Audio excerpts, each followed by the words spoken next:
Este episódio do Main The Arena tem o apoio de FIAP, a melhor faculdade de tecnologia, e KingHost, tecnologia para empreender.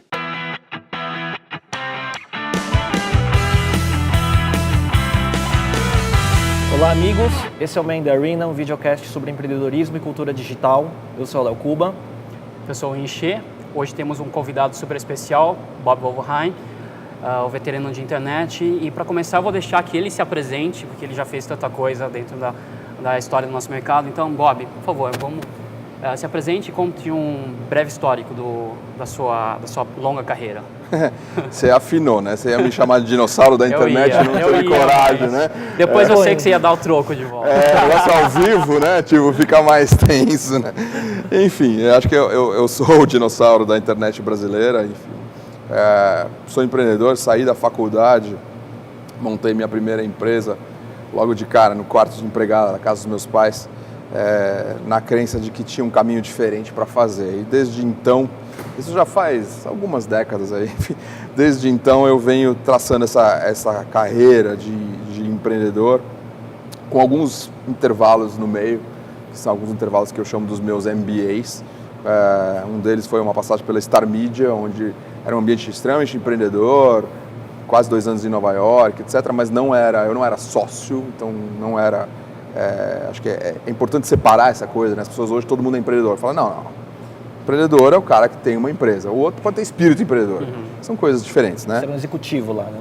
Eu era um executivo com um momento de startup. Quando eu entrei tinha 300 pessoas, quando eu saí tinha 1.000. Era um espírito de startup enlouquecedor. Eu estava muito próximo dos fundadores, dos 2 empreendedores fundadores, mas eu não era o sócio. E nos últimos tempos, a minha carreira tem se voltado para a criação de 3 negócios que eu estou tocando hoje como quase um investidor. Não foi assim que eles nasceram. Eu nasci operando esses 3 negócios, que é o YouPix, a Apps e o Start2P. Eu participei da operação, alguns da criação do zero, alguns da criação um pouquinho mais para frente, como foi o caso do Start2P. E hoje tem um papel que é um papel bastante híbrido. Estou tocando uma aceleradora dentro de um grupo de comunicação que chama Skull, onde eu sou sócio, mas eu não sou sócio do grupo de comunicação. Aqui tem uma holding que se chama Flag, que é dona da Skull e é dona de mais algumas operações, algumas agências, algumas produtoras de web, de vídeo, etc, etc. Então é uma experiência bem híbrida, onde eu tenho um dia a dia de executivo com um dia a dia de sócio ali, absolutamente misturado na mesma mesa, no mesmo e-mail, no mesmo computador. O que me parece uma coisa bastante interessante, mas que eu tenho uma clareza muito grande de separar o momento que é um momento de decisão de sócio, dono, o momento que é uma decisão de um executivo, por mais espírito empreendedor que eu tenha, porque isso está dentro de mim, mas estou vivendo esse momento hoje em dia. E que, na verdade, é um momento que eu entendo que já se discutiu isso infinitas vezes, e eu mesmo já discuti infinitas vezes, mas os 2 mundos têm muito a agregar, e não tem um mundo certo e um mundo errado, né? Então, os 2 mundos têm muito a agregar, tem momentos das pessoas, momento de vida das pessoas. As pessoas estão achando hoje no Brasil que se você não é empreendedor, você está errado. Eu também acho que isso também, temos que desmistificar isso, não tem nada de errado nesse sentido. Mas hoje eu estou conseguindo viver os 2 mundos ao mesmo tempo, que é interessante, porque o mundo mais executivo tem mais estrutura, mais grana, mais gente, e o mundo garagem é muito bacana, incrível, mas muito solitário, muito desafiador, muito sem recursos. É super bonito falar em Lean Startup, né? Ai, que chique, tipo, porra, fala sem grana, sabe? Assim, que você fala, puta, tem horas que fala, é duro fazer as coisas sem grana, entendeu? Então, hoje eu vivo esses 2 mundos. A cada minuto eu troco de chapéu e vivo os 2 mundos ao mesmo tempo. E como que é gerir o tempo e a atenção entre esse mundo sendo um operador executivo na Skull e sendo quase um advisor, né, nas outras operações, né? Na própria Skull eu sou sócio ali, então eu tenho lá dentro eu tenho as 2 coisas, não só com as minhas outras empresas. Com as outras minhas empresas a gente estava falando, foi muito interessante, porque uma das coisas do empreendedor é que às vezes ele é grande demais ou chato demais ou angustiado demais para o ritmo que a empresa precisa ter. Então isso aconteceu no UPix. Né? Eu acabava, dizer que eu mesmo atrapalhava, talvez seja um pouco até forte comigo mesmo, mas eu acabava criando às vezes muito ruído quando a empresa precisava um pouco mais de tempo, sabe? Tipo, amadurecer com o tempo, não porque sai correndo. O que é diferente da Apps, onde eu fiz muita falta, até a gente achar um cara novo, um CEO que a gente achou agora, o Vander. Nesse tempo a coisa quase morreu, ele era totalmente diferente, né? E o Startup era uma coisa que eu tinha uma presença de advisor, e que a gente está ajustando, o fato de eu estar um pouco mais distante fisicamente, que a gente estava próximo fisicamente, então eu conseguia descer no elevador, encontrar o Diego, bater um papo, dar uma ideia, ele falou, pô, você sabe, isso a gente perdeu, então a gente está tentando encontrar um novo jeito, mas eu já era meio que um advisor da coisa, então nesse sentido ficou tranquilo. Eu acho que o conflito às vezes se dá numa coisa mais, quase psicológica. A gente empreendedor adora o fazer, o novo, né? E quando você tem uma função executiva, como eu tenho na Flag, na Holding, às vezes você tem que desfazer, você tem que desmontar, você tem que resolver problemas, você tem que gerir coisas mais operacionais, vamos dizer assim, com muitas aspas, mais chatas, mas eu não acho que elas são chatas por princípio, elas são chatas para nós, empreendedores, que gostamos de construir, sempre tem alguém que gosta de fazer isso. Tem um monte de gente, elas não são chatas na essência, certo? Elas não têm muito a ver com a gente. Então, o meu maior desafio é isso, às vezes falar, ok, tem uma ideia incrível, vamos ver isso depois, vamos resolver um problema que é urgente, que é necessário e que é menos... glamurosa, né? Porque a operação é maçante, né? Cara, não sei se a palavra é essa. Eu acho que a startup às vezes não tem muito glamour também. É que a gente gosta da coisa da energia do novo, certo? O empreendedor gosta. Não é que tem glamour, a gente vê glamour. Sabe? Eu tive um pai que foi executivo 40 anos na mesma empresa, então eu consegui ver muito isso. Óbvio que quando eu me formei e resolvi montar um escritorinho, uma empresinha no quarto de empregada da casa dele, ele deve ter olhado e falado, lá foi meu ROI, né? Tipo, investi a faculdade, até a faculdade, eu investi uma grana no garoto, dei tudo de melhor, formei o garoto e o bicho vai virar um empreendedor e começar aqui no quarto de empregado. Então, desde esse momento, que na verdade ele nunca falou nada, mas ele respeitou a minha decisão, mas nos olhares ali soava uma coisa meio, o que está acontecendo? Que eu fui observando, e o que eu entendi é que não existe certo e errado, não existe bom, ruim, chato, maçante. Existem pessoas diferentes e aí essas pessoas têm que se enquadrar em coisas diferentes, entendeu? Porque, e eu acho que isso muda ao longo do tempo. Então, eu já tive alguns MBAs, você teve também, você acha que você também teve alguns que você não era sócio. Sim. E eu aposto que vocês aprenderam muito, que foi incrível, mas tem um certo prazo pra gente, não é? E a gente tem que tomar muito cuidado para não se enfiar em coisas que são aquela dose além do que o empreendedor suporta. Sim. Então, acho que o meu cuidado hoje é esse, tipo... Tem um pouco de autoconhecimento, então, né, Bob? Pra tem conseguir muito, entender, né? Tem muito de autoconhecimento. Eu acho que o processo de empreendedorismo é um processo que te força no autoconhecimento. Então, como eu já venho fazendo isso há muitos anos, eu tenho esse exercício constante de autoconhecimento. Mas a vida, se você está na vida apostando em novidade, em inovação, em fazer coisas que nunca foram feitas, mesmo com 51 anos, que é a minha idade, as novidades continuam surgindo, né? As pessoas falam, experiência, tipo, cara, a gente está criando a Apps, que é um troço que não existe em lugar nenhum, não existe em São Francisco. Então as pessoas falam, cadê o benchmark? Não tem. Porra, então ele é tão novo como qualquer coisa que eu fiz há 25 anos atrás, quando eu tinha 25 anos, sabe? Tipo, então... porque o troço é cheio das novidades, porque não tinha app, não tinha celular, não tinha esse universo da app economy, não tinha nada disso, então eu estou me aventurando num universo que, tipo, o que serve a minha experiência de ter criado uma empresa de web design em 95? Eu sei fazer HTML quando começou o HTML, tá, e daí? Não serve pra porra nenhuma na apps. Eu acho que assim, também a questão do que possibilita você fazer nesse formato agora também são os modelos que a gente estava conversando de organização das empresas. São estruturas diferentes que flexibilizam isso, que se organizam de um jeito que você consegue trabalhar numa empresa, você consegue ser executivo, apesar de ter um perfil empreendedor, que acho que isso que a gente está falando. É conflitante, de certa forma, porque você vai fazer trabalhos que você precisa fazer, não que seja dos mais prazerosos para um empreendedor, né? Exato. Então, eu vivo situações hoje que são, assim, acho que são muito, para mim, são muito prazerosas e desafiadoras. Para algumas pessoas é meio surtante, né? O líder, o CEO da Flag, o Roberto Martini, um gêniozinho, ele tem 33. Então, primeira coisa, tipo, porra, meu, tipo... Então, mas para mim, é uma coisa que eu, como admiro, sinceramente, a genialidade dele, para mim é prazeroso, porque eu entendo que eu tenho coisa para aprender com esse cara, entendeu? É legal ver o Martini, você vê palestras dele de 3, 4 anos atrás, o que ele falou lá está acontecendo agora. E o que ele está falando agora, às vezes ninguém está entendendo, mas vai chegar, né? Então, ele é nem muito nós, às vezes, não estamos entendendo. Não, mas é isso mesmo. Você vê que é aquilo mesmo, mas você não enxerga o big picture, às vezes, que ele está enxergando, né? Eu vi algumas palestras recentes e foi bem isso aí, né? Não, exatamente. Ou você não enxerga o como, certo?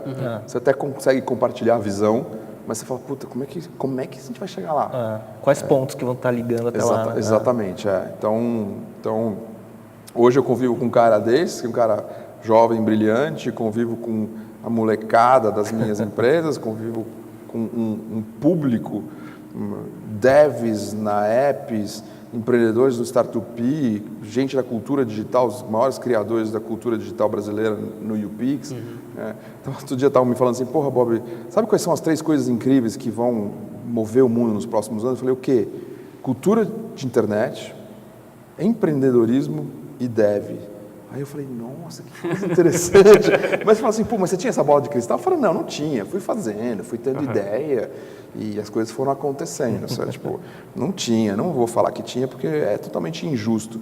Mas independente de ter ou não ter, é legal. Eu me sinto bem, me sinto jovem de estar fazendo coisas que são cutting edge, que algumas delas eu nem entendo o suficiente, mas me meto assim mesmo e me divirto e aprendo. Então, acho que tem uma coisa muito disso, né? Quando você tem uma curiosidade, uma abertura para o novo, você se propõe a aprender. E aí tanto faz de quem ele vem, quando ele vem, que idade a pessoa tem. Porque, puta, eu estou muito interessado em aprender essas coisas. É interessante que você se coloca numa posição de facilitar a serendipidade, né? Sabe aquele conceito da coisa... Você falou, planejei não, mas ela foi acontecendo. Mas você se colocou numa posição de isso acontecer, né? Você está aprendendo com a molecada, está lá no meio, né? Você traz experiência, mas também está aprendendo ao mesmo tempo, né? E acho que eu tenho falado isso para muita gente, eu acho que tem eu procuro ter um olhar despido de preconceitos, despido de preconcepções também, não só preconceitos, mas preconcepções, e não é um olhar só da oportunidade o tempo inteiro, vendo oportunidade ou vendo business. Eu não sou movido a dinheiro, enfim, não sou muito movido à oportunidade de dinheiro financeiro, assim. Mas, por exemplo, a app surgiu num dos nossos eventos que estava rolando um mini hackathon, uma finalzinha do hackathon. E aí, tipo, eu era organizador do evento, estava lá meu patrocinador e tal. Ele falou, Bob, nós vamos fazer isso, queremos levar para o evento a finalzinha do hackathon. Tipo, como assim a finalzinha? Tipo, eu sabia o que era um hackathon, mas nunca tinha convivido com um. Ele falou, não, os caras vão começar a desenvolver em algum lugar, nós vamos levar 4 malucos cabeludos lá para terminar ao vivo no evento. Tá bom, beleza, pode fazer. Não, a gente precisa de uma banca. Eu falei, banca? Sim, porque a gente vai julgar as ideias dos caras. Eu falei, pô, legal, você monta? Monto. Você vem você também? Vou. Cara, daí eu montei uma banquinha de gente de negócio, estava o Pierre Schurman, o Yuri, quem mais estava lá? Gente que estava no evento, que era um evento de negócio que eu estava fazendo. Falei, vocês podem, hoje às 6 da tarde, meia hora lá? Podemos. Cara, a experiência foi tão rica, os meninos criaram coisas malucas, a gente começou a dar uns feedbacks, eles abriram os olhos, falaram, nossa, a gente não tinha pensado nisso, a gente não tinha tido essa ideia, que eu saí de lá e falei, eu vou criar apps. Eu falei, cara, olha isso, que incubadora, aceleradora, que nada, tipo, precisa de dinheiro, vai todo mundo quebrar, vamos fazer um negócio que não precisa de dinheiro, vamos fazer um negócio que é o mundo dos apps, o cara faz o app em casa. Quer dizer, tudo precisa um pouco de dinheiro, mas eu digo, não precisa ficar investindo dinheiro no cara. Se o cara tem talento e a gente achar o resto, ele faz o appzinho dele em casa e a Apple e o Google fazem o resto pra gente.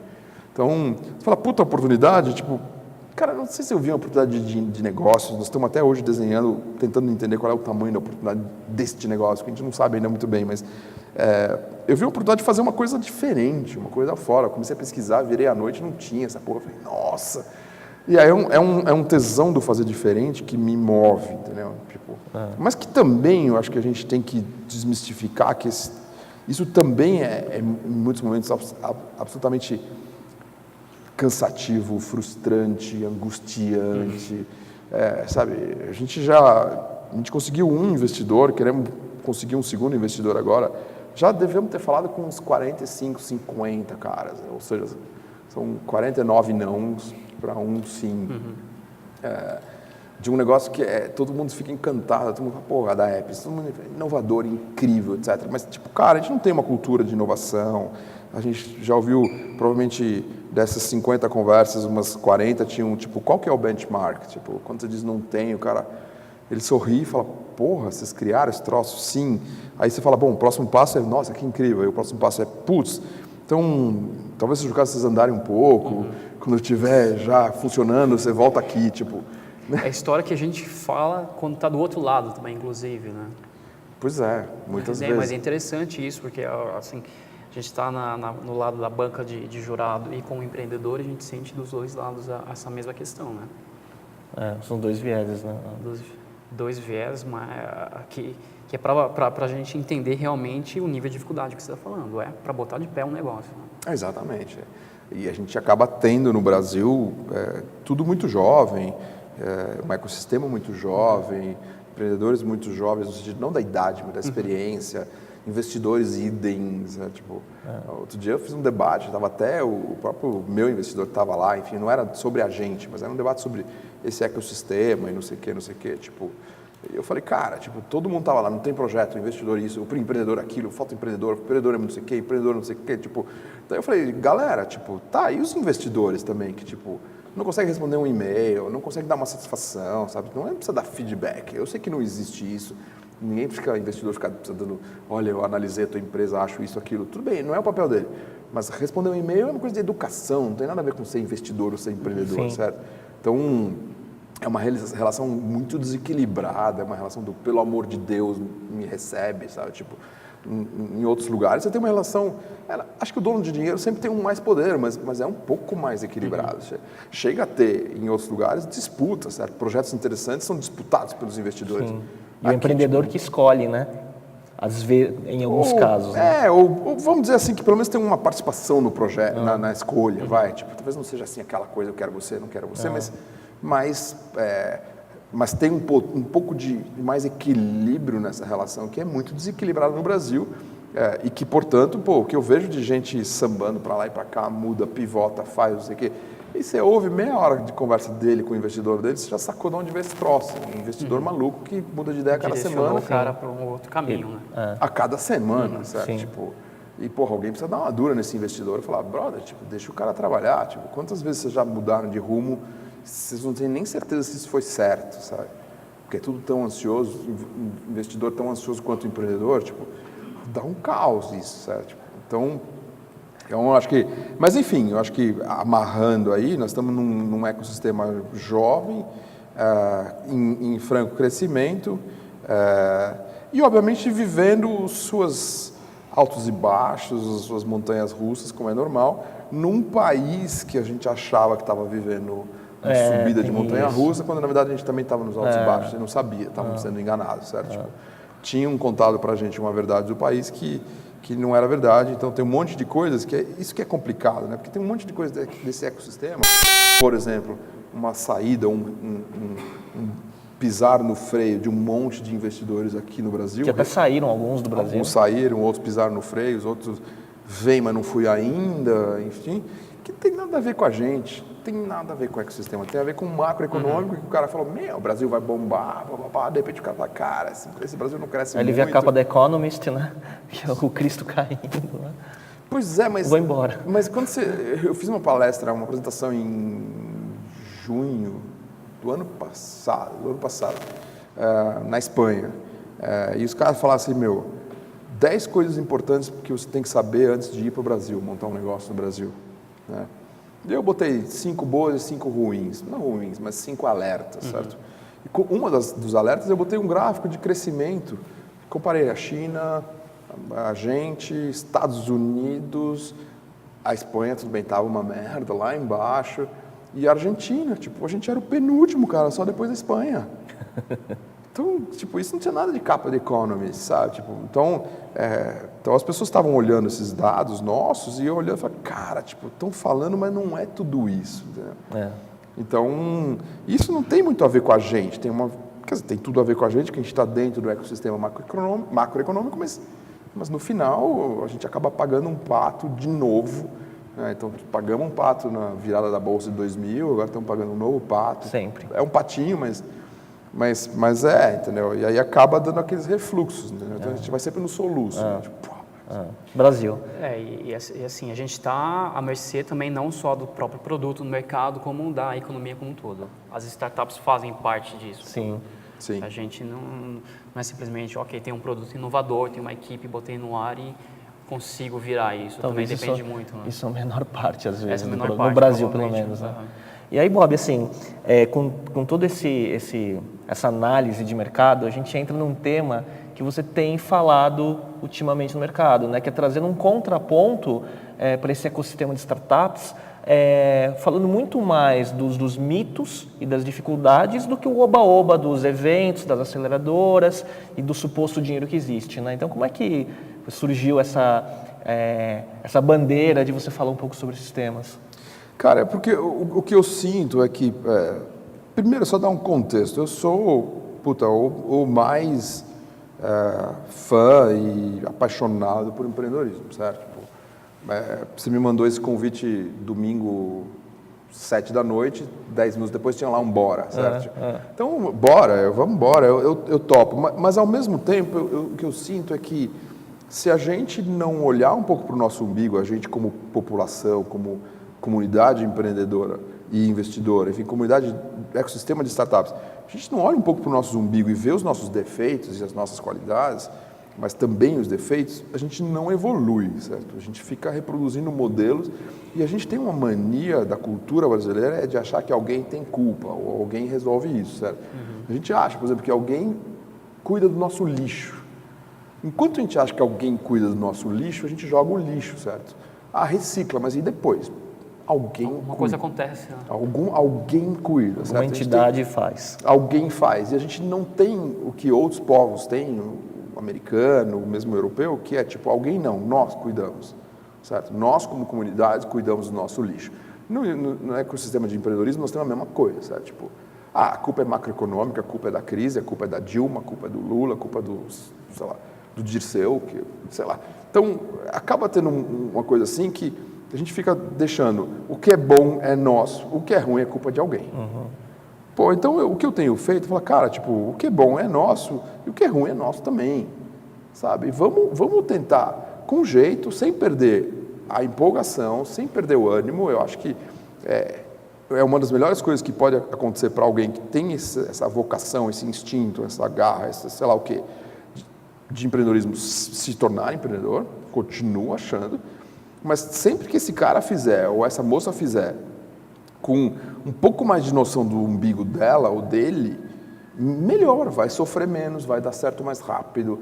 Então é uma motivação de, tipo, incomodar. Eu vejo que tem fóruns que isso incomoda, mas de você olhar na plateia e as pessoas, tipo, nossa, tipo, o cara tá dando uma bronca na gente, o cara tá falando de insucessos, tá falando de coisas ruins, quando na verdade, porra, vamos jogar para cima, tipo... Cara, tem um limite da capacidade transformadora de um hey ho, let's go, certo? Ele tem. Acho que, todos vocês são empreendedores, vocês sabem disso, que, tem horas que dá um desânimo e tem alguém que tem que fazer o hey ho, let's go. E você transforma um negócio com nada, só com energia. Sim. Também acredito nisso, também sei fazer isso. Mas tem um limite de choque de realidade, né? Que isso consegue transformar as pessoas, certo? Ou criar coisas, ou executar coisas. Não dá. Tem horas que tem que olhar para dentro e tem que refletir e falar, cara, isso está errado, sabe? Assim como a gente vê uma infinidade de empreendedores no Brasil que são os empreendedores zumbi. O que eles são? Caras que criaram sites, eventos, coisas muito fáceis de criar e muito fáceis de não criar e não fecham isso nunca. E aí você olha lá o site, nossa, está funcionando. Aí você tem que dar uma chafurdada, você vê, tipo, cara, o último post foi 2011. Acho que não está funcionando. Lá no ar, Mas tá com a porra no ar, desliga essa porra. Sabe?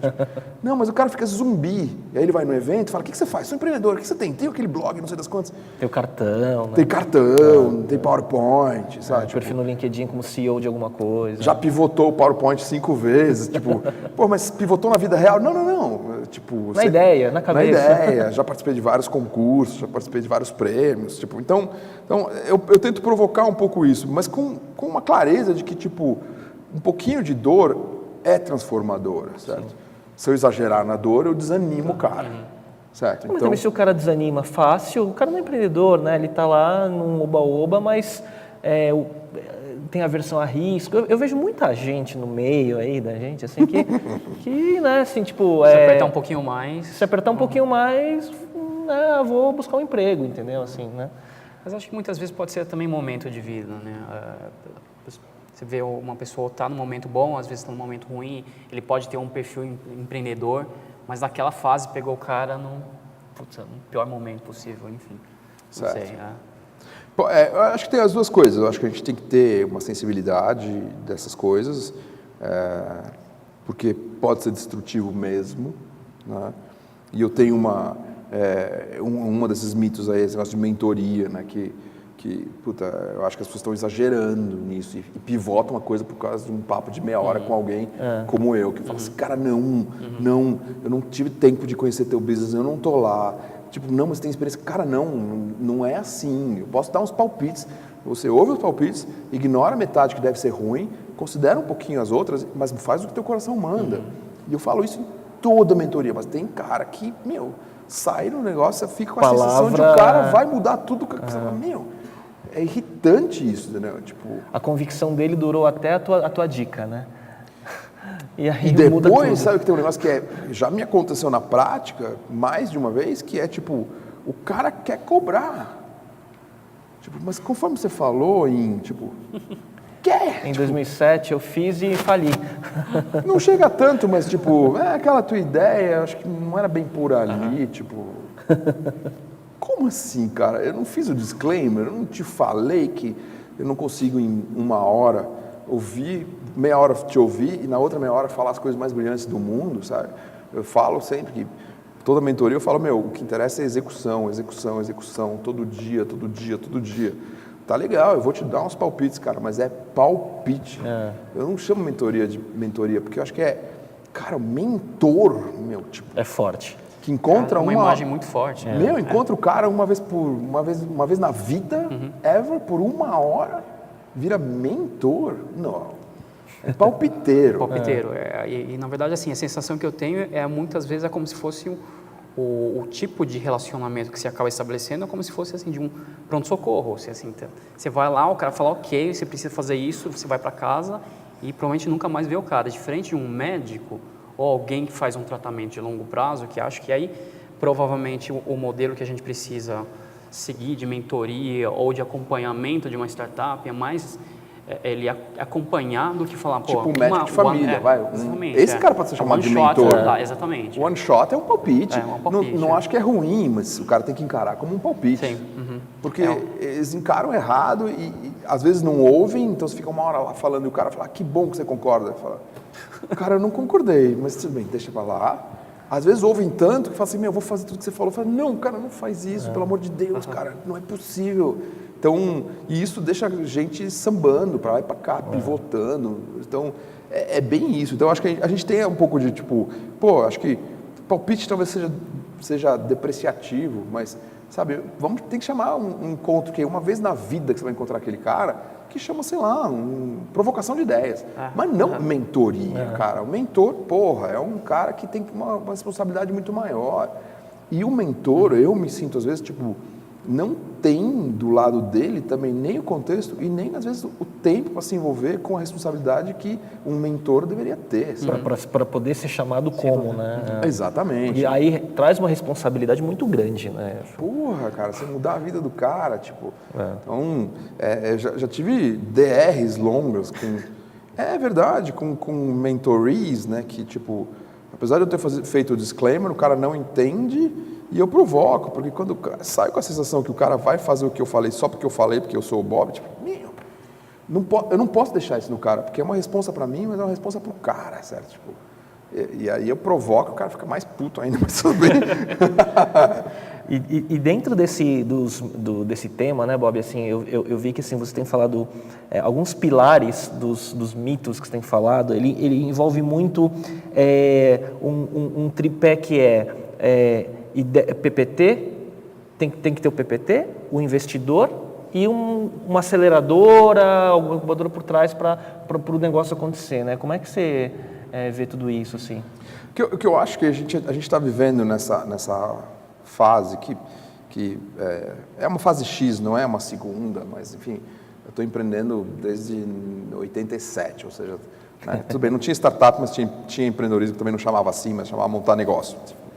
Mas enfim, então, e o Brasil empreende muito antes. Então, mas nessa fase mais recente, dos últimos 2, 3 anos, o que eu sinto é uma São Francisconização do que está acontecendo aqui. Então, as pessoas estão tentando pegar modelos, copiar, mas não aprender, porque aprender não tem problema, certo? Vamos pegar alguém que já fez, já passou, já está mais para frente, vamos aprender as lições desse cara, colocar contexto, que é o macroeconômico, o de consumo, enfim, todos os nossos contextos aqui, de evolução da internet, de infra, de logística, enfim, são todos os contextos que nós temos.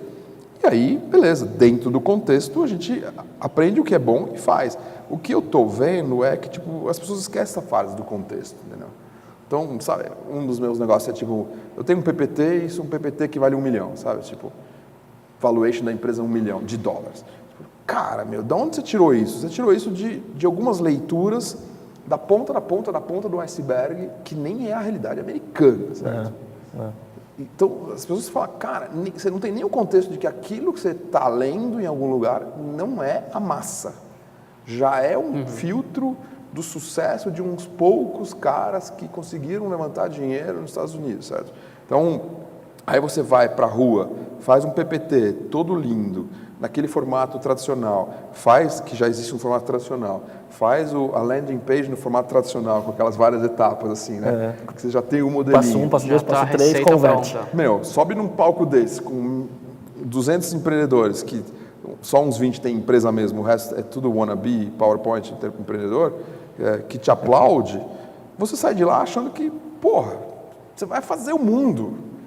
Aí você vai na realidade, não encontra investidor. Vai na realidade, quando encontra, o cara fala, meu, cara, $1 milhão de valuation, você nem começou, você não tem nada, é só um PowerPoint, você mais 2 sócios, cada um trabalha numa empresa multinacional.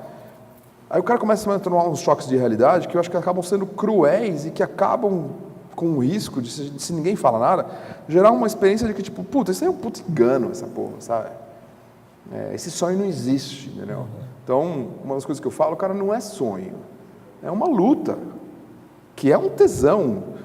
Tem uma das coisas que eu fiz na palestra outro dia, tipo, startup é um tesão, isso é um mito. Não, eu acho que é um mito e é uma verdade, mas se você não tem contexto do que é tesão e do que não é tesão, você se ilude, entendeu? E depois você fica achando que, tipo, cara, isso é um engano. E aí você volta, vai ser mais um executivo bunda mole infeliz. Nada contra executivo, mas se você não é feito para aquilo, aí você vira um bunda mole infeliz, certo? Só pela grana. Sim. Então, eu acho que é um pouco de questionar um pouco essas coisas. A gente está faltando colocar um pouco de contexto. Independente do contexto ser bom, ser ruim, tem coisas que são até melhores do que nos lugares que a gente possa estar aprendendo, como Silicon Valley, ou mesmo Europa, ou Israel. Mas tem que botar contexto, certo? Tipo, eu estava lendo uma matéria recente de um site, a matéria chama de The Survivorship Bias, né? Então, assim, o viés do sobrevivente. Então, o problema de você ver, de se espelhar no sucesso, é que a gente só enxerga quem deu certo, né? Então, você não enxerga a história do 99,9% que fracassou. E aí, como você só vê o que deu certo, o que aparece no TechCrunch, né? Eu não vou falar do Startup porque... Também. Mas, assim, se você vê pela matéria do que dá certo, é muito ilusório, né? Quantos caras vocês entrevistaram aqui para falar do fracasso deles? De 50 e poucos. Todos têm uma história de fracasso. Não, beleza, mas é outra coisa. Mas depois o final é meio que a jornada do herói, né? Exato. E são jornadas encurtadas pela própria falta de tempo, espaço e etc, certo?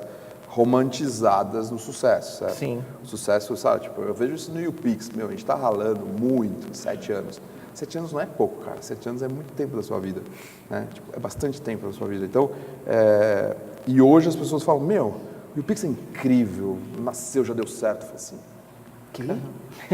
Não nasceu Cara, ontem, né? 7 anos e muita relação e grana. O sucesso do e dia muitas pra vezes, noite levou 7 desistir, anos. vamos desistir dessa porra, vamos, sabe, de gente falando, é incrível, mas, cara, eu não tenho mais verba.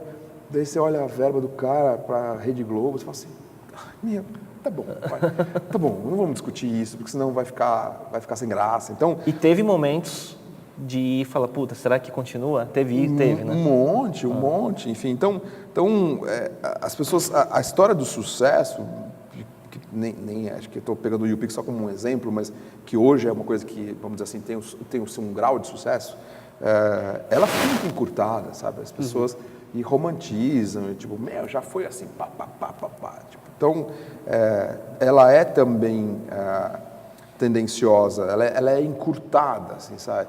E os perrengues ficam extremamente românticos quando você está sentado no sucesso. Né? Exatamente. Porque depois você, principalmente para quem passou, acha graça de que foi difícil, foi aquilo, mas na hora é a pior coisa do mundo, né? É que você conta a história, depois que deu certo, não vou falar a palavra sucesso, porque sucesso é relativo, mas depois que deu certo, você conta a história de trás para frente e você conta da forma que mais lhe convier. Agora, quem morreu no caminho, não tem uma forma conveniente de contar, né? Você vê festivais lá fora, tem uma conferência chamada The FailCon, que é uma conference de só gente que deu errado para falar o que deu errado e para compartilhar isso, né? Acho que isso falta, né? Eles tentaram fazer uma edição em Porto Alegre, né? Mas, tipo, a nossa cultura não é essa. A gente tem uma coisa... Isso é uma questão, fator cultural mesmo, do país, certo? Tipo, a gente não... É que o brasileiro é muito vítima, né? Acho que é da cultura, não sei se é latina ou ao contrário de um anglo-saxão que é mais proativa, mais empreendedor. Acho que tem um pouco disso, né? Também. Não sei se a palavra é vítima, mas brasileiro tem essa mistureba de culturas. Tem uma coisa muito forte, duas coisas muito fortes que ainda estão na gente, que é a coisa da colonização e a coisa do catolicismo, certo? Então, o catolicismo é esse que diz que alguém, no caso deles, Deus, está cuidando de você, ou se está tudo uma merda é porque Deus quis assim, por alguma razão X, sei lá. Aceite. Aceite, certo? Então, isso nos coloca assim. E o colonialismo nos coloca numa coisa muito... que ainda temos bastante, que é o complexo de macaquito, o complexo do terceiro mundo, certo? Tudo que é lá fora é melhor, etc, etc. Então, a gente se posiciona pouco. Tanto que você vê gringos, você estava na tua iniciativa anterior, com um grupo de gente de fora, americanos, que, tipo, chegando e falam assim, mas os caras, tudo bem, têm experiência, etc. Mas muito eles têm, um drive de conquistar, de chegar chegando, certo? Tipo, que a gente não tem. A gente é tipo, vamos fazer um negócio em português para o nosso mercado brasileiro, não sei o quê, tal.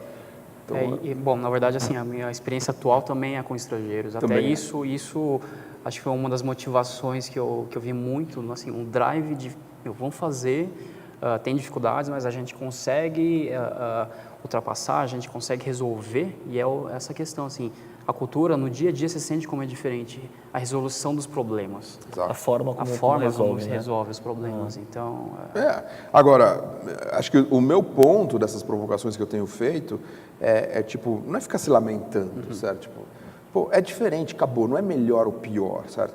A gente tem visto que tem uma coisa que as pessoas não falam muito, tipo, a gente brasileiro é muito melhor para crise. A gente é muito melhor para conviver com esses altos e baixos, vive assim, né? sem se matar. Viveu assim, a nossa cultura vem desse mundo, ainda é, bem menos hoje, mas ainda é bastante assim. Então, a gente é bom com a incerteza, com o perigo. A gente tem perigo na estrada, a gente tem perigo na rua. Então, a gente é mais tranquilo com essa coisa, que é uma característica incrível do empreendedor brasileiro. Porque ele sofre menos com esse troço, entendeu? Tem uma onda de jovens empreendedores mal-sucedidos em São Francisco se matando. Porra, por quê? Porque também tem essa cobrança fortíssima, que a gente é mais relax. Não deu certo, culpa do governo, da Dilma, não sei o quê. Tipo, beleza, certo? Então, não acho que é uma questão de ficar apontando os lados ruins.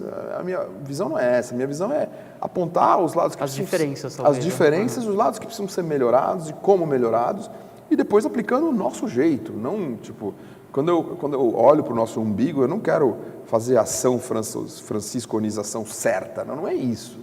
Eu acho que eu quero, vamos aprender o que é bom, vamos entender qual é o nosso contexto e ver o que vale e o que não vale dentro do nosso contexto. E do nosso contexto tem coisas incríveis que dá para fazer melhor do que está sendo feito lá fora. Eu acho que e-commerce, em geral, no Brasil, é um dos exemplos que a gente está fazendo melhor, porque a gente estava tão para trás, demorou tanto, estava tão ainda no velho mundo do commerce, que o e-commerce, saltou umas etapas incríveis. E fazer e-commerce aqui, hein, Narim? Você que é um cara de e-commerce, assim, logística, tributário, mão de obra qualificada, talentos das pessoas. Um desafio, né?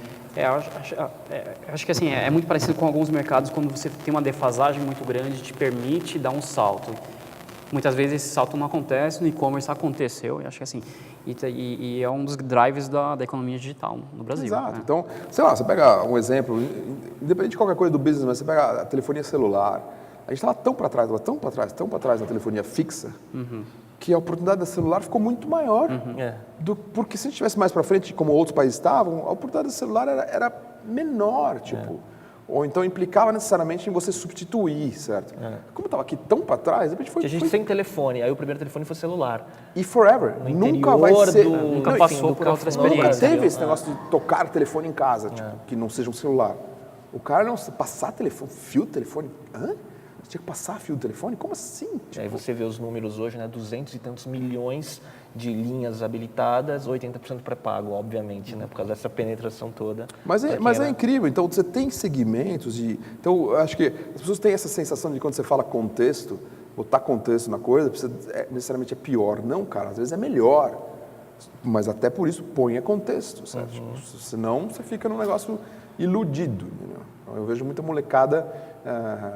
me dá uma certa angústia, porque às vezes eu vejo ou ele no momento da pura ilusão, o que eu estou fazendo aquilo, não sei o que, ou numa fase que, tipo, eu voltei lá para o meu negócio, minha empresinha, porque, tipo... A resiliência durou pouco, né? Não, cara, e tem uma coisa de, tipo, rancor, certo? Tipo, que a única coisa que eu quero botar quando eu olho o umbigo é rancor, certo? Tipo, não tem rancor, mas tem gente que tem rancor, cara. Tipo, nenhum investidor teve a decência de me receber. Assim. Que? Como assim, cara? Tipo, não, mas...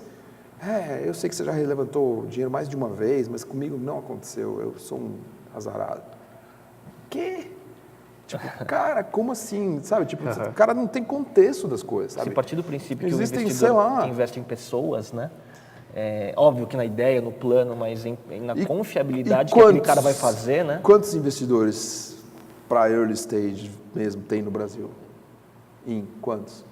Cara, pouquíssimo. Conto nas duas mãos, talvez. Coisas desse tipo. Talvez né? nas nossas 6 mãos aqui, ou mais algumas ali de quem está nos ajudando aqui, mas não passa muito disso, certo? Aí o empreendedor fala, não fui destinado a isso. Tipo, cara, estatisticamente você estava muito não destinado a isso, certo? E você não sabe que só 6% dos caras que tentam levantar dinheiro nos Estados Unidos conseguem, né? E você já pensou em fazer sem dinheiro, né? Sem investidor?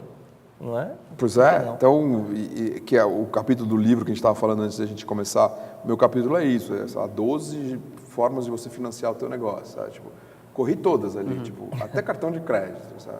Tipo, rodar bicicleta no cartão de crédito, procuramos fazer uma coisa que, as coisas são possíveis, sabe? Não estou recomendando, mas enfim. E se você acredita muito no teu negócio e tá a fim de colocar a tua pele, né, no risco, eu acho que se você não acredita, você quer que o outro acredite, né?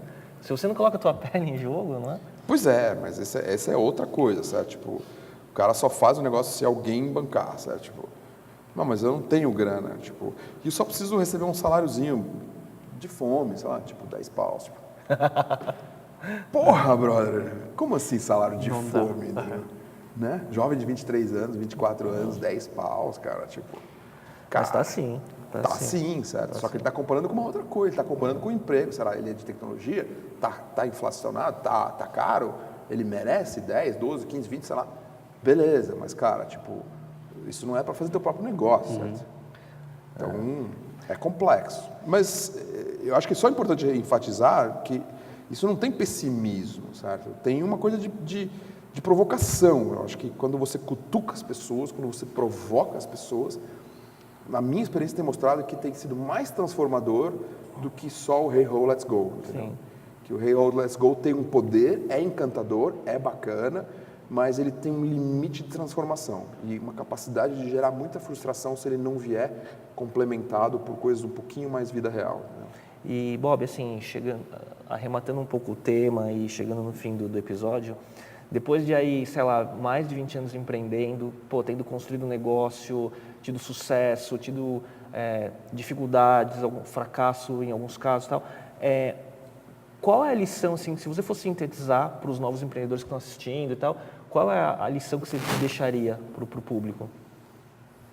Eu acho que talvez a minha maior lição é que, independente do negócio, da sua startup, da sua empresa, do seu grande negócio, do que virou o seu negócio, empreender é um lifestyle, certo? Tipo, e ele requer uma predisposição, ou que você pode aprender a ter ela e buscá-la, mas não é que você nasce ou não nasce, eu não acredito nisso, mas ele requer uma predisposição e requer um estilo de vida, um jeito de pensar o mundo e de encarar o mundo e os preços que isso traz e os valores que isso traz também, que não é para qualquer um.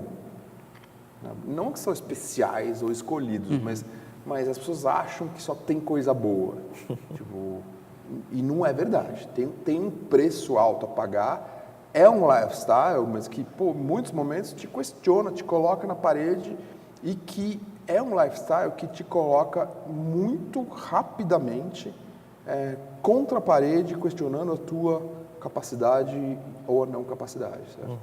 E é uma coisa que precisa estômago, precisa sangue frio para viver a montanha-russa de empreender. Né?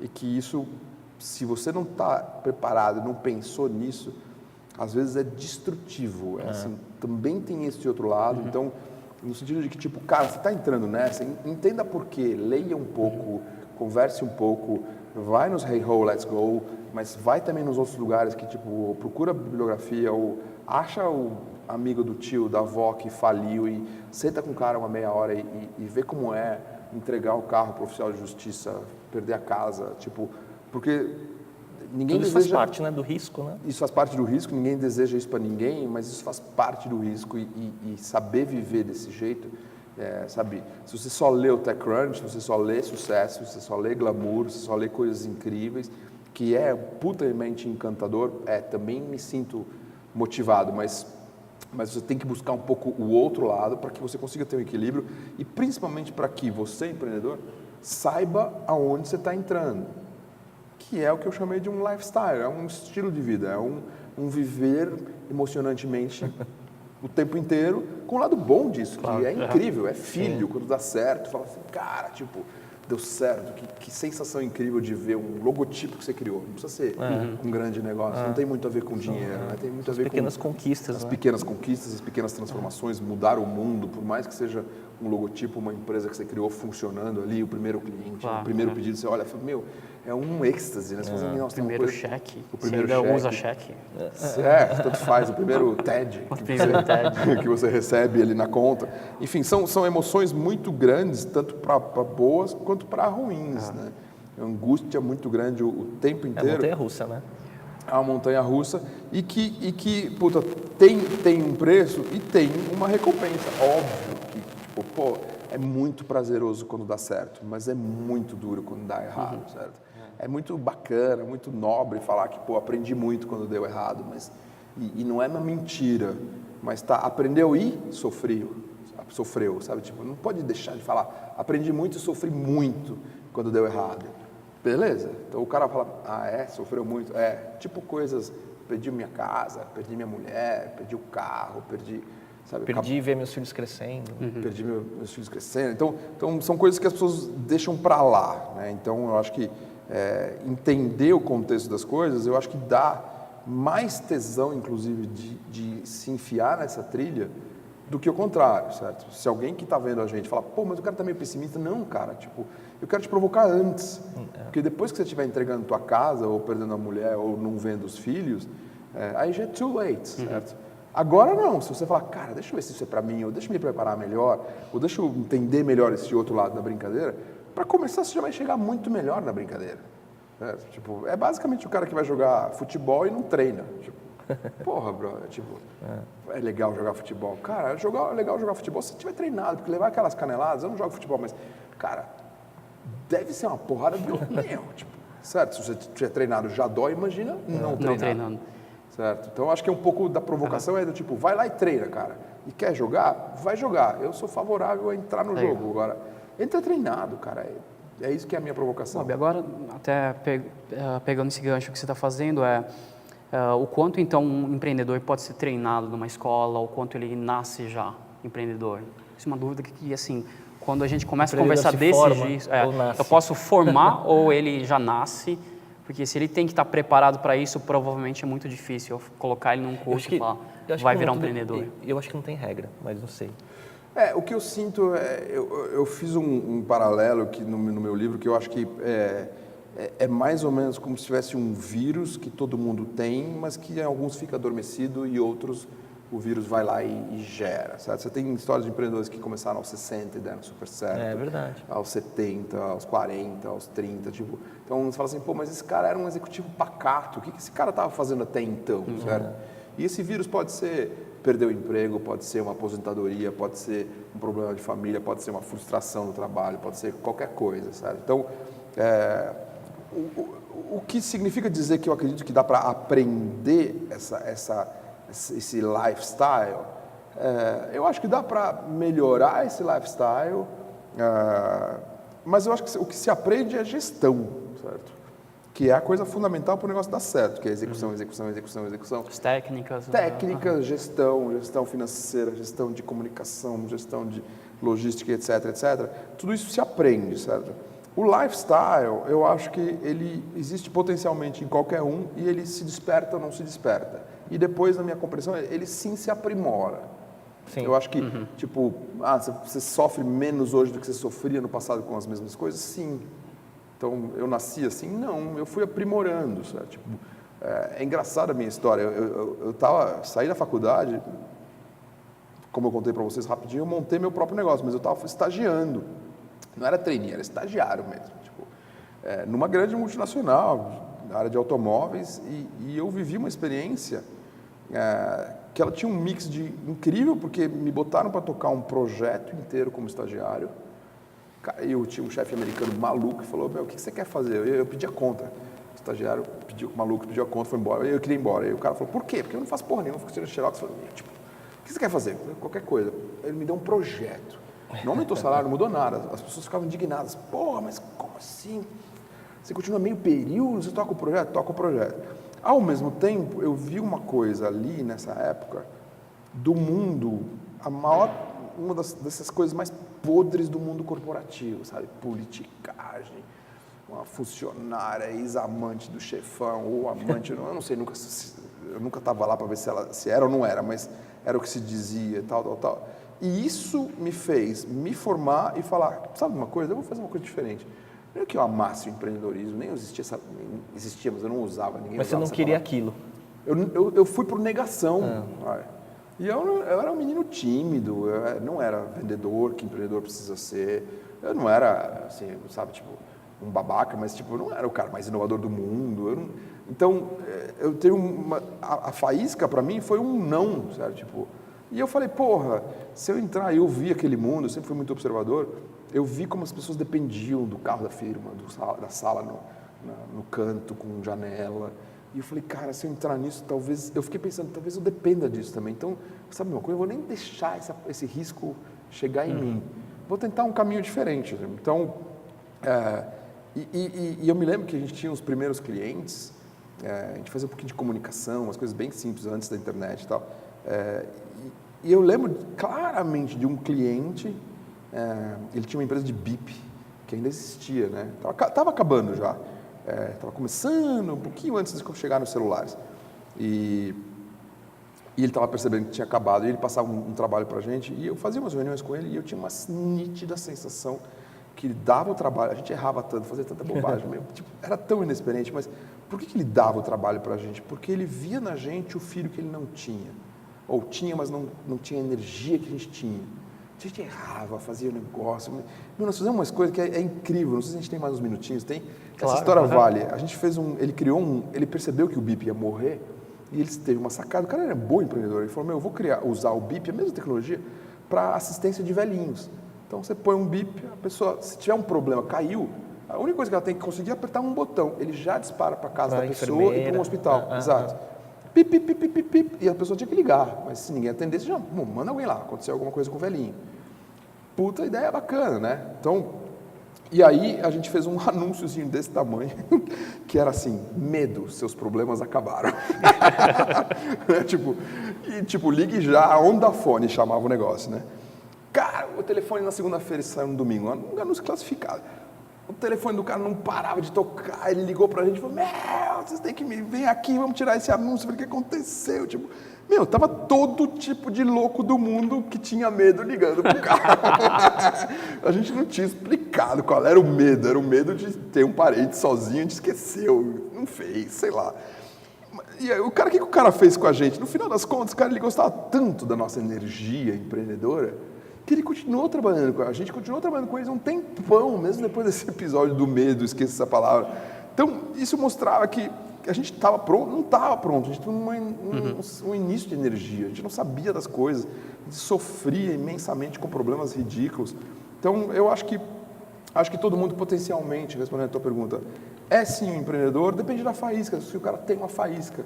E não só a faísca é coisa ruim, às vezes a faísca é super coisa boa. Tem caras aí que eu vi outro dia a história de um cara que tem uma franquia de, não sei, de boticário, que tem, sei lá, 40 lojas ou algo assim, que começou aos 60 depois de se aposentar. 55, sei lá. Aquela mini rede. Tinha um executivo, papai, mamãe, nada inovador, não sei o que. Pô, fala, tá tudo bem, franquia, tá bom, o cara não é o criador do business, mas para ter 40 franquias, cara, algum talento tem, né? Tem que ter assumir risco. Muito talento, muito risco, muito sangue frio para investir, muita capacidade de gestão, certo? Tipo, que até então o cara é um executivo papai e mamãe, assim, nada ousado, inovador, o que seria um típico empreendedor, certo? Então, Roberto Marinho começou, tudo bem, é herdeiro, mas tem uma fase que é isso e tem uma fase que é isso. Essa virada aqui é quando ele assume o negócio do pai, aos 50. Tudo bem que ele viveu até os 90, mas foi aos 50, cara. E tem vários assim. Tem muitos assim. Então, o que startou aquela energia empreendedora? Falar, ele herdou. Não, certo, eu não estou falando disso, mas o que fez o bicho transformar o troço? Alguma visão, provavelmente, né? Exatamente, quantos herdeiros tem aí, quantos filhos não tem isso, sabe? Não é isso, sabe? Então, da onde estava essa faísca? Não era no sangue que ele herdou do pai, não, era numa faísca que estava ali, meio, vamos dizer, um pouco adormecida, era um playboyzinho, né? O Dr. Roberto Marinho, mega playboyzinho, rico já, jovem, comia todo mundo no Rio de Janeiro nos anos 30, tipo, é verdade, anos 40, sei lá.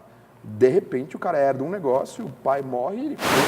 Não pode esquecer que o Bob, ele é colaborador da Globo News, né? Verdade. A galera vai estar vendo também. Mas eu acho incrível essa história, certo? Eu acho que ela tem que ser reconhecida. É um dos nossos maiores empreendedores, né? Sim. Rede Na Globo, comunicação, principalmente. Independente de outras questões, tem um monte de questões e restrições, mas como empreendedor, não resta a menor dúvida do sucesso, né? Sim. Então eu acho que é isso. E essa faísca é boa. E essa faísca, eu espero que, às vezes, quando eu vou numa provocação desse tipo, que a gente está fazendo um pouco hoje, do mentoria não, ou ganhar prêmio, ou PPT de 1 milhão, alguns dos caras que estão assistindo a gente olha e fala assim, não é que esse cara tem razão? Porra, eu vou levantar 100 mil, vou compensar essa merda, entendeu? Baixa esse PPT, vai para o mundo real, arruma 100 mil reais e começa esse troço, entendeu? Que fica tentando levantar $1 milhão, sabe, 2 milhões de reais, num mundo que não existe, e fica nesse troço aí, passar quantos? 5, 10 anos da tua vida? Cara, tentando. Tipo, então, espero que essas minhas provocações sirvam em algum momento para pegar algum desses caras que estão assistindo a gente aqui ou em outros momentos que eu provoco e falar, porra, tem razão, cara, vou tirar a bunda da cadeira e vou fazer esse troço de um jeito mais garagem. Sabe, Lean é super chique. Não, vou garagem, vou fazer um negócio na raça, entendeu? No quarto de empregada. O Brasil é quarto de empregada, né? Porque não é nem garagem. Nem garagem. Hoje não é mais politicamente correto, né? Quarto de empregada é um negócio assim, tipo, não existe nossa, mais. existe ainda isso, tipo, porra, que coisa não correta. Tipo, tudo bem, era no quartinho lá, entendeu? Então, mas eu acho que é esse o sentido da coisa, sabe? Da energia de tipo... Botar luz em algumas coisas que as pessoas ainda não estão vendo, né? Estão vendo mais o lado glamouroso ainda. Né? Exatamente, é isso. Então tá bom, Bob. Assim, queria agradecer. Assim, o legal é que a gente trocou até mensagem, né? Quando a gente estava falando do convite para o Bob e tal, que a gente estava falando assim, você é um dos caras que, pô, tá na guerra ainda, né? Quer dizer, começou com a internet no Brasil e ainda está aí se expondo e falando, empreendendo.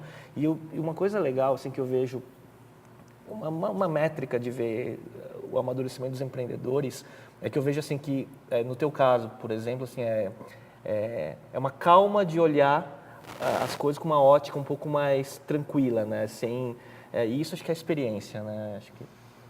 E tem uma coisa, óbvio que eu já fiz essa autocrítica bastante, e tem uma coisa que, na verdade, eu me entendi um pouco, eu gosto muito desse processo, eu gosto muito dessa fase, certo? Tipo, porque, obviamente, tem algumas pessoas que olham e falam, cara, tipo, será que ele está nessa guerra porque não deu certo ainda? Tipo, né, não ganhou o dinheiro suficiente que ele acha que merece? E talvez tenha isso, não que eu tenha ganho dinheiro suficiente, mas talvez de outros caminhos eu tivesse ganho mais dinheiro, certo?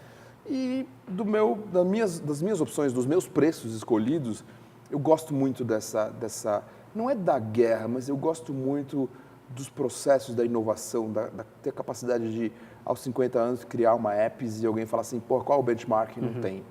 Tipo, cara, essa é a satisfação. Da construção. É o que você falou um pouco, sucesso é uma coisa bem relativa, e eu acho que é mesmo. Claro que você tem que ter um fôlego financeiro mínimo, senão você não vive, mas... Não é voto de pobreza, mas assim... Não é voto de pobreza. Mas a partir de um certo patamar, assim, é mais a realização, né, Tom? Exatamente. Quer dizer, e depende da pessoa, certo? A realização, para muitos, é ter um patamar muito maior, certo? Ou infinito, que não termina nunca. Para mim, ele é menos e para mim, ele está muito mais ligado aos processos. E tem uma coisa que eu sinto que, ao sim me manter envolvido com os processos, eu me mantenho intelectualmente muito desafiado, além do business, certo? Porque os business desafiam e business grandes e que vários colegas da minha idade têm e criaram, alguns que eu citei para você no e-mail, tem hoje, tem sem dúvida nenhuma desafios grandes, mas o desafio do início, do tirar do zero, que me dá muito prazer, esses caras não têm mais. Sim. Então eu fiz uma certa opção, certo? Tipo, espero que tenha sido a opção certa, mas enfim. Na verdade, o que a gente está comentando aqui é um e-mail que eu tinha passado para o Bob, antes até do convite que a gente fez para ele, falando que o Bob exatamente estava na primeira fase, vamos chamar a primeira etapa anterior. Dessas mais recentes, As coisas mais recentes e não só, na verdade, assim, tem muitos ativos, mas poucos que se expõem. E se expõem e ajudam o sistema. Assim, a gente mencionou alguns nomes que estão ativos desde sempre, talvez até alguns antes de você, mas não que realmente atuem para ajudar o sistema, para construir e realmente peguem outro negócio do zero. Alguns investem em outros negócios, mas não como já com o cara que está lá batalhando. Diferente numa apps que você bolou, você fala, putz, agora preciso procurar um empreendedor ou algum CEO que vai lá tocar. Pô, é porque você está lá na frente, né? E essa sensação da dificuldade, da dificuldade que é o que dá todo o prazer para a gente fazer. E aí compartilho, acho que entre nós três, esse tipo de prazer de montar um negócio que tá, vou tirar do papel, vou começar no dia 1, no dia 2, no dia 100, e ter paciência, como ele falou do YouPix, de exatamente. anos e anos que demora, né? E a gente tem visto uma coisa, assim, mais recentemente, eu tenho visto um pouquinho mais, nos últimos 2, 3 anos, 4 anos, talvez 5 anos, mas na primeira leva de 15 anos atrás, eu vi bem pouco, que é empreendedores que dão tacadas virarem investidores. Mas de uma maneira um pouco mais estruturada e atuando, porque isso nos Estados Unidos é extremamente frequente e é muito bom, porque o investidor que passou pelo negócio, ele sabe muito mais. Esse pode colaborar. Não só da coisa prática, assim, eu estou falando é muito mais da coisa psicológica, sabe? Ele entende a gente porque ele é um dos nossos. E a gente tem muito investidor no Brasil que não entende a gente, porque ele é um cara do mercado financeiro. Verdade. Ele nunca passou por isso. Ele está procurando deal, né? Não procurando ajudar a construir um negócio de longo prazo. Ele né? quer isso, ele discursa sobre isso, mas ele nunca viveu isso, certo? Então ele não está desalinhado filosoficamente, mas na prática ele nunca viveu. E o cara que viveu tem os dois alinhamentos. Ele diz isso, mas ele sabe, ele enxerga o cara e fala, cara, surtou, tá surtado. Aí ele fala, porra, lá em 80 e não sei o quê, quando não sei o que deu errado, eu surtei também. Tipo, ele tem Ele vivenciou isso. Ele vivenciou isso, e nos Estados Unidos isso é incrível, porque quando esses caras, que são caras bem-sucedidos, viram investidores, eles chegam para o mercado com um olhar muito mais empreendedor, muito mais entendedor do que é inovar, do que é fazer um troço que, puta, nunca ninguém fez. E que aqui a gente tem esse... Mas, de novo, não é nem bom nem ruim, é o nosso contexto. Então, vamos entender Foi o uma nosso fotografia. É uma fotografia, sabe? Tipo, tanto que, pô, apps é um negócio que a gente sabe. Se a gente quiser fazer ele de verdade, não é no Brasil. Na boa. Ele tá tudo lá em inglês e a gente pressupõe que ele vá ser um negócio mundial, mas não estamos pronto. O ecossistema, o contexto não está pronto para negócios brasileiros mundiais que nascem numa garagem com uma pessoa, certo?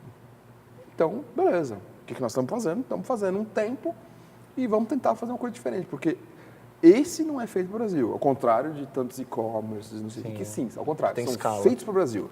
Exatamente, o mercado está aí, está pronto, o investidor entende, a lógica é simples e vamos. Mesmo assim tem uma ressaca, né? Mas é mais simples. Agora um negócio que é inovador, do zero, para um ecossistema que, puta, é minúsculo, do mundo dos apps, no Brasil, que as plataformas não estão aqui, fora o Buscapé, que os desenvolvedores não estão aqui, que a cultura ainda é muito bagunçada de código, de business.